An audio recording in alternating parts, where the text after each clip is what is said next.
Good evening and welcome to What the Friday. And as you know, this is an After Dark series by Mystery, Murder, and Mayhem. And I know the intro still says Mystery, Murder, and Magic, which is the former name of this podcast. But anyway, new intros and lots of other new stuff is coming with season 3, and I'm so excited about it. And season 3 starts on January the 2nd. All right, so let's get on with tonight's episode. And I'm going to warn you now that the topic and the details of tonight's episode is very explicitly gruesome. So if you have little ones around, or if that's not your kind of thing, I suggest listening to later, or maybe just skipping this. But anyway, you've been warned. Welcome to What the Friday, an After Dark series presented by Mystery, Murder, and Magic. Listener discretion is advised. So tonight's episode is about the murder of Rose Larner. Rose was the middle child of 3 children, and she came from a single-parent home.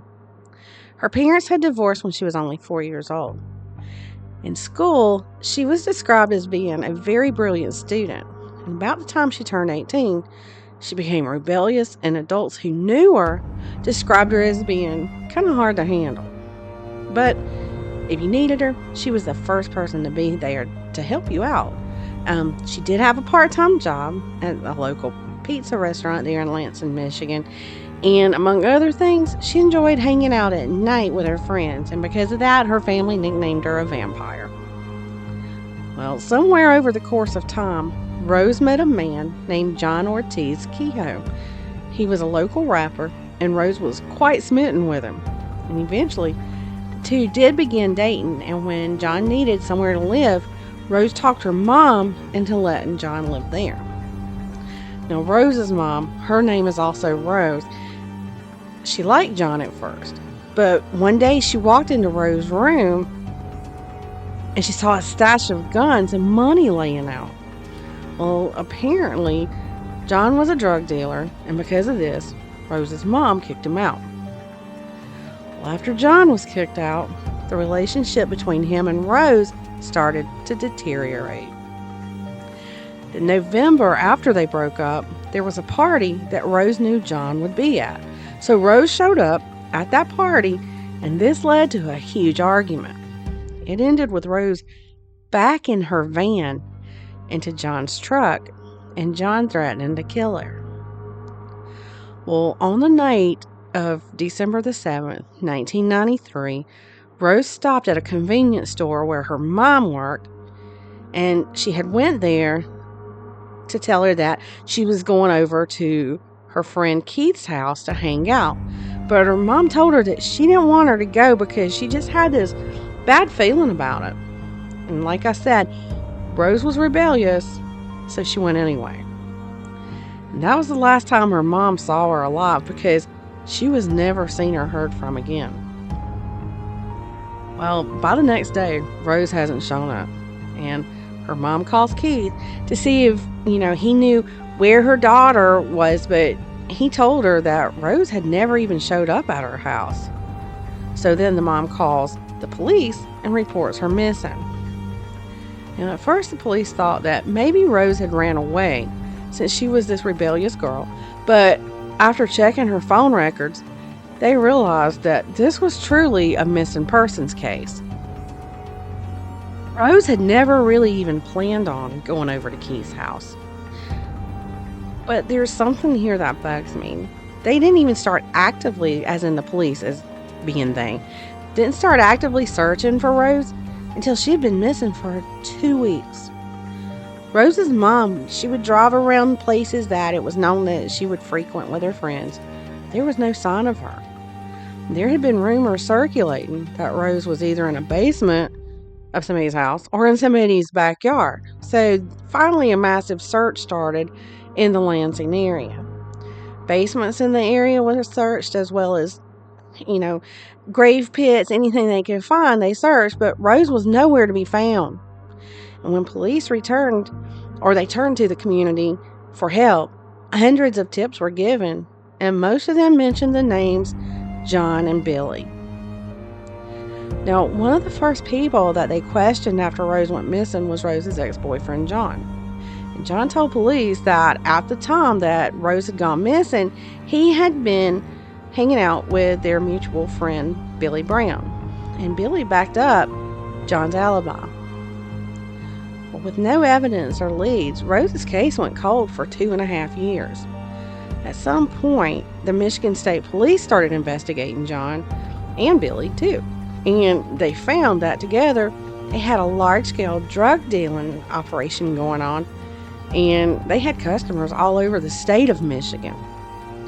Police decided to start putting pressure on Billy, and he finally cracked, and he gave police a very disturbing story of what had happened on the night that Rose had disappeared. Billy said that he had ran into Rose at that convenience store that she was last seen at, and she begged him to page John, that ex-boyfriend John, okay, because she needed to see him. Well, John said that he would meet with him if Rose would agree to have a threesome with him and Billy. Rose agreed to it, and so John comes and he picks up Rose and Billy, and they drove to John's grandparents' house. And when they got to that house, the three of them took a shower together. But in the course of that, Rose said that she had changed her mind about having that threesome. While Rose was standing at the sink, John came up behind her, strangled her, and then he slit her throat.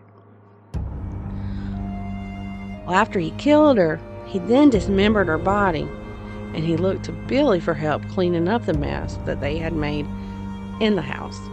And the two spent the next 2 days scrubbing every inch of the house, thinking they hadn't left in behind like any of the evidence.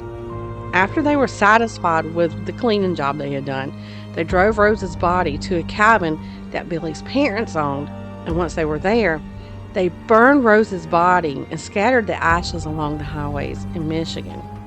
So I guess John was scared that Billy would rat him out, so he kind of never let Billy out of his sight. And I did see in an interview on, I believe it was Forensic Files, that Billy said it was kind of like John was holding him hostage. Now, all of this is according to Billy. Now, at first, police were a little bit skeptical of Billy's story, but they went to the grandparents' house anyway to see if they could find any kind of evidence of that even happening. And according to Billy, the murder had taken place in the bathroom, so investigators sprayed the room down with luminol, but they found nothing because, like I said, this was 2.5 years ago, or 2.5 years later after Rose had disappeared.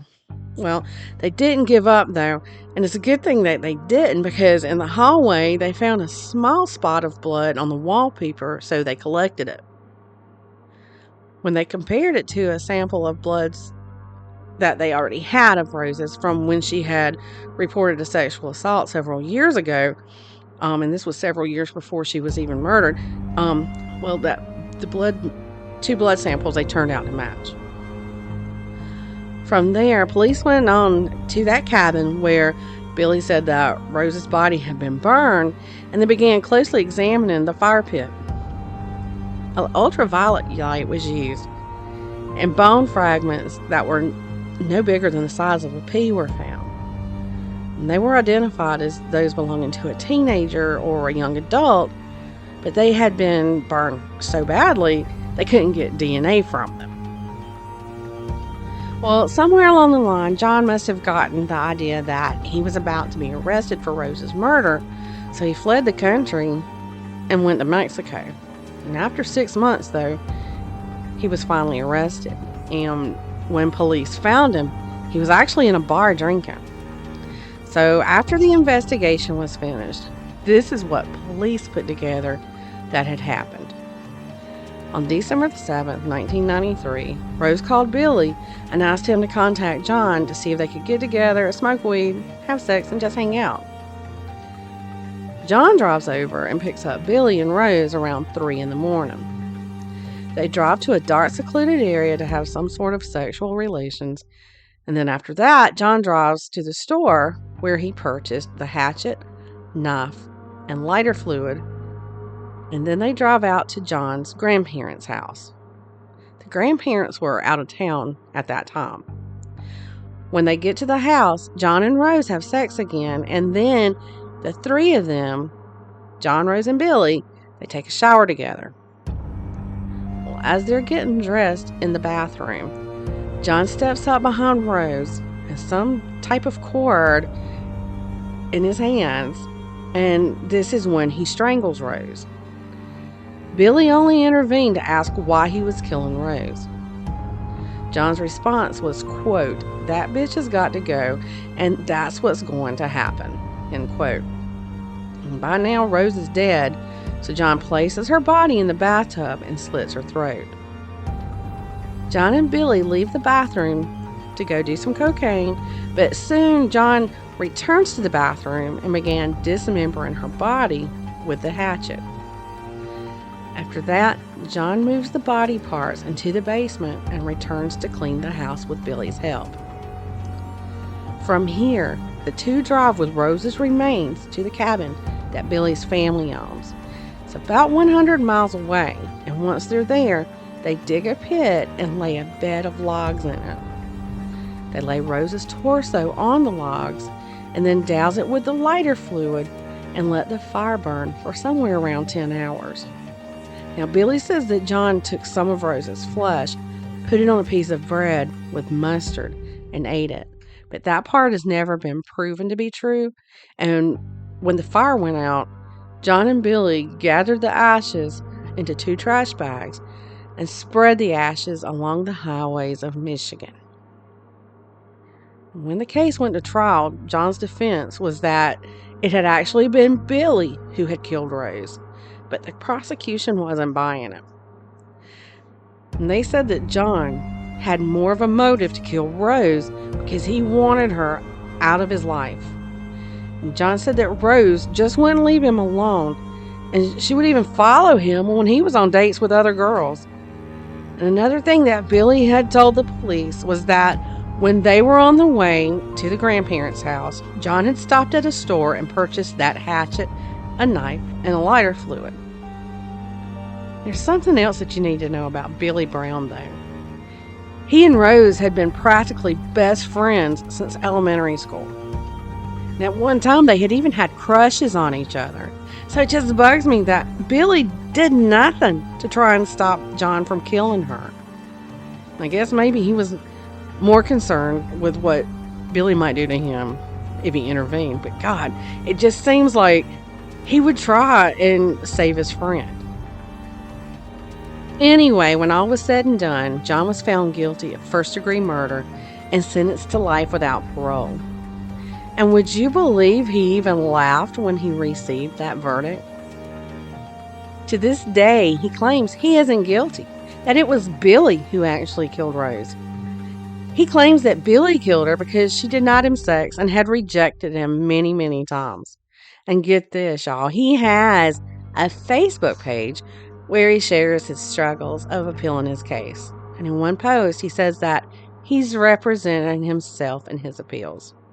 And I've also read that it's his fiance that's actually running the page. But if you want to take a look at it, you can find it on Facebook by just searching his name. Now, Billy was offered a year in jail in exchange for his testimony against John, so he went with that. And I've looked to see what he's doing with his life these days, but I didn't find really anything. Now, like I said, he was on an episode of Forensic Files, and if you want to check that out, it's season 3, episode 13, and that episode's titled Out of the Ashes. But on that episode, he did admit that he was more concerned with saving his own butt. Now, you know, I try to keep my opinions out of these things, but to me, it does seem like that Kehoe is had more of a reason or motive to kill Rose than Billy had. I'm not saying that Billy's totally innocent either. That's strictly my opinion, though. But the fact that Kehoe laughed, though, in court at the end of his trial, I mean, who does that? I mean, seriously. But anyway, y'all, that's all I've got for tonight's What the Friday. Tomorrow night at 8 p.m. Eastern, I'm going to be replaying the most listened to episode from this year. So if you have time, I know it's going to be Christmas Eve, but if you have time, give it a listen. And of course, I'm going to be back on Monday with an all new Mystery, Murder, and Mayhem. Y'all have a Merry Christmas, and I will be back on Monday.